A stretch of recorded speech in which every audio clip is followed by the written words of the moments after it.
प्राणान् नारायणोऽवत श्वेतदीपपतिश्चित्तं मनोयोगेश्वरोऽवत।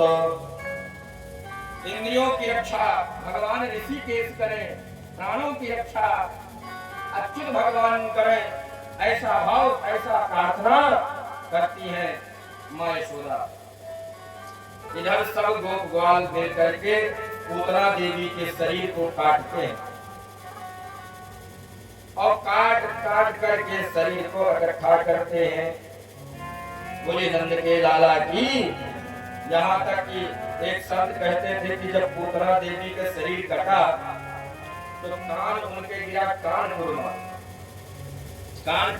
पूतना के कान गिरा और हाथ गिरा हाथरस में और नाक गिरा नागपुर महाराष्ट्र में। ऐसे ऐसे अन्य अन्य जगह पर उनका वो अंग गिरा। ये संत का सब गोकुलवासियों ने मिल करके उसके शरीर को एकत्रित करके जला करके भस्म कर दिया। और जब जलाया शरीर को तो उसमें बहुत बड़ी सुगंधी निकली।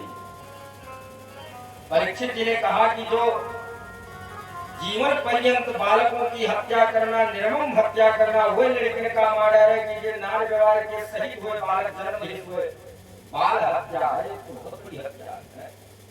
ऐसे हत्या करने वाली राक्षसी और उसका शरीर जब जले तो उससे सुगंधी निकले, उससे तो बहुत बड़ी दुर्गंध निकलना चाहिए।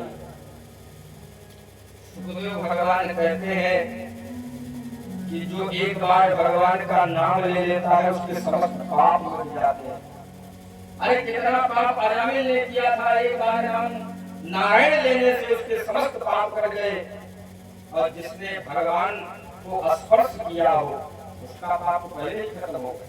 और स्पर्श को जाने दो, जो तपस्या करने के बाद देवकी वसुदेव को जो अवसर मिला, जो धरा और द्रोण को तपस्या करने के बाद यानी श्री यशोदा और नंद बाबा को मिला, वो मुक्ति आज पूतना को तत्काल मिल रही है।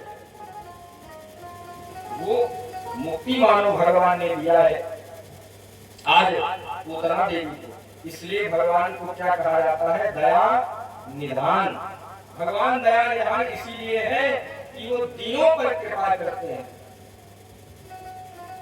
इसलिए उनका एक नाम दयानिधि है। श्री हिंदू जी महाराज एक पद ये भजन याद आता है। यदि नाथ का नाम दयानिधि है तो दया भी करेंगे कभी ना कभी। यदि नाथ का नाम दयानिधि है तो दया भी करेंगे कभी न कभी। यदि नाथ का नाम दयानिधि है तो दया भी करेंगे कभी न कभी। भगवान दया निधान है। यदि नाथ का नाम दयानिधि है, भगवान दया के निधान है, इसलिए उनको दया देता है।